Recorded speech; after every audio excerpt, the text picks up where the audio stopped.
Admiral of the Fleet George Anson, 1st Baron Anson, P.C., F.R.S., was a Royal Navy officer. Anson served as a junior officer during the War of the Spanish Succession and then saw active service against Spain at the Battle of Cape Passaro. During the War of the Quadruple Alliance, he then undertook a circumnavigation of the globe during the War of Jenkins' Ear. Anson commanded the fleet that defeated the French Admiral de la Jonquière at the First Battle of Cape Finisterre during the War of the Austrian Succession. Anson went on to be First Lord of the Admiralty during the 7 Years' War. Among his reforms were the removal of corrupt defense contractors, improved medical care, submitting a revision of the Articles of War to Parliament to tighten discipline throughout the Navy, uniforms for commissioned officers, the transfer of the Marines from Army to Navy Authority, and a system for rating ships according to their number of guns. Family and early career. Anson was the son of William Anson of Shugborough in Staffordshire and Isabella Carrier, whose brother-in-law was the Earl of Macclesfield, and Lord Chancellor, a relationship that proved very useful to the future admiral. He was born on April 23, 1697, at Shugborough Manor. In February of 1712, amidst the War of the Spanish Succession, Anson entered the Navy at the age of 15. He served as a volunteer aboard the 4th-rate HMS Ruby, before transferring to the 3rd-rate HMS Monmouth, promoted to lieutenant on 17 March 1716. He was assigned to the 4th-rate HMS Hampshire in service as part of a Baltic Sea Fleet commanded by Admiral John Norris. Anson transferred to the aging 4th-rate HMS Montague in March 1718, and saw active service against Spain at the Battle of Cape Passaro in August 1718 during the War of the Quadruple Alliance. He then transferred to the 2nd-rate HMS Barfleur, flagship of Admiral George Byng, in October 1719. Anson was promoted to commander in June 1722 and given command of the small 8-gun HMS Weasel. Anson's orders were to suppress smuggling between Britain and Holland, a task he swiftly and effectively performed. In recognition of his efforts, he was promoted to the rank of post-captain in February 1723 and given command of the 32-gun 6th-rate HMS Scarborough, with orders to escort British merchant convoys from the Carolinas. He transferred to the command of the 6th-rate HMS Garland, still on the Carolinas station, in July 1728, then to the command of the 5th-rate HMS Diamond in the Channel Fleet in 1730, and to the command of the 6th-rate HMS Squirrelback on the Carolinas station in 1731. He was given command of the 60-gun 3rd-rate HMS Centurion in the West Africa Squadron in 1737 and, having been promoted to Commodore with his broad pennant in HMS Centurion, he took command of a squadron sent to attack Spanish possessions in South America at the outset of the War of Jenkins' Ear. Voyage around the world. After setting off later than planned, Anson's squadron encountered successive disasters. Two of his vessels, the 5th-rate HMS Pearl and the 4th-rate HMS Severn, failed to round the Horn and returned home. Meanwhile, the 6th-rate HMS Wager was wrecked off the coast of Chile, where the crew subsequently mutinied. The lateness of the season forced him to round Cape Horn in very stormy weather, and the navigating instruments of the time did not allow for exact observations. By the time Anson reached the Juan Fernandez Islands in June 1741, only 3 of his 6 ships remained, while the strength of his crews had fallen from 961 to 335. In the absence of any effective Spanish force on the coast, he was able to harass the enemy and to sack the small port city of Paita in Peru in November 1741. The steady decrease of his crews by scurvy and the worn-out state of his remaining consorts compelled him to collect all the remaining survivors in Centurion. He rested at the island of Tinian, and then made his way to Macau in November 1742. After considerable difficulties with the Chinese, He sailed again with his one remaining vessel to cruise in search of one of the richly laden Manila galleons that conducted the trade between Mexico and the Chinese merchants in the Philippines.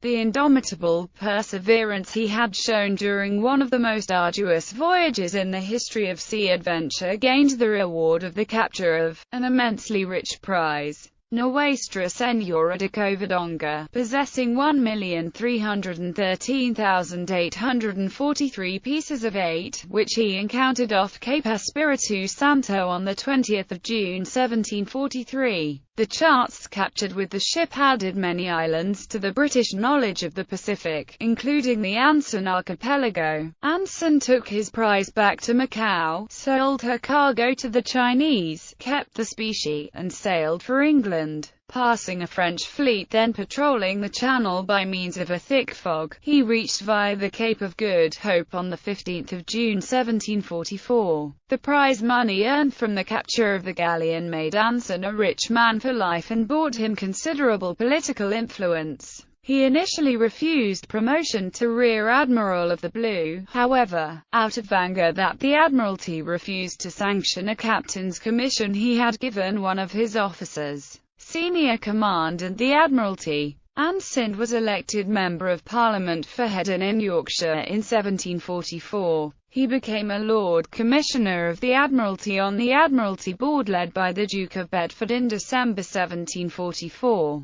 Promoted to Rear Admiral of the White on 23 April 1745 and to Vice Admiral of the Blue in July 1745, he took command of the Western Squadron, with his flag in the third-rate HMS Yarmouth, in July 1746. Sir, you have vanquished the invincible and glory follows with you. Admiral de la Jonquière Anson commanded the fleet that defeated the Marquis de la Jonquière at the First Battle of Cape Finisterre in May 1747 during the War of the Austrian Succession. His force captured the entire French squadron, 4 ships of the line, 2 frigates, and 6 merchantmen. The treasure amounted to £300,000. He was elevated to the peerage as Lord Anson, Baron of Soberton, in the county of Southampton on the 11th of June 1747. In 1748, the memoir of Anson's circumnavigation, Voyage Round the World in the Years MDCCXL, I, 3, IV, was published, having been edited from his notes and Richard Walter's journals by Benjamin Robbins. It was a vast popular and commercial success.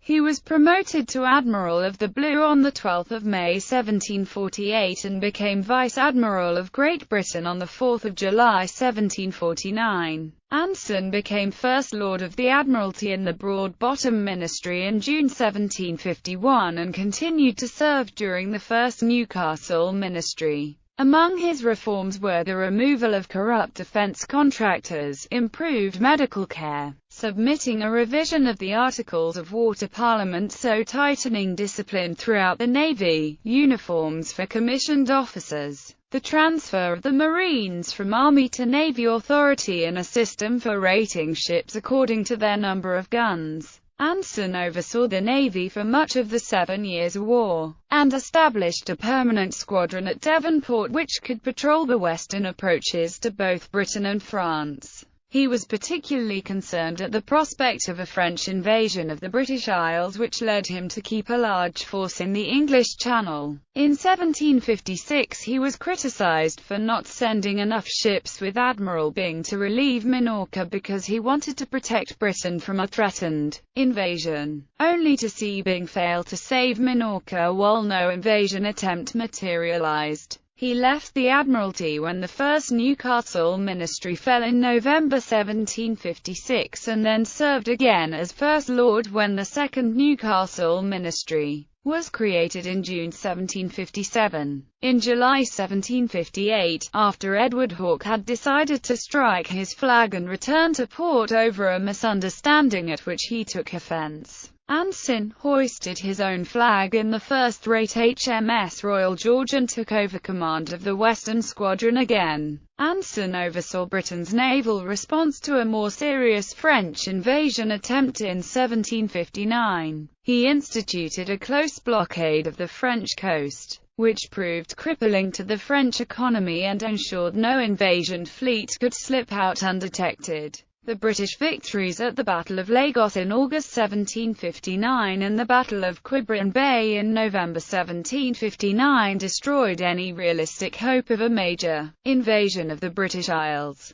As well as securing home defence, Anson coordinated with William Pitt a series of British attacks on French colonies around the globe. By 1760 the British had captured Canada, Senegal and Guadeloupe from the French, and followed it up by capturing Belle Isle and Dominica in 1761. In 1762 the entry of Spain into the war offered further chances for British expeditions. Anson was the architect of a plan to capture Havana and seize Manila in the Philippines. Anson had been concerned that the combined strength of the French and Spanish navies would overpower Britain, but he still threw himself into the task of directing these expeditions. The British also captured Martinique and Grenada in the French West Indies. Anson was promoted to Admiral of the Fleet on 30 July 1761. His last service was to convey Queen Charlotte to England.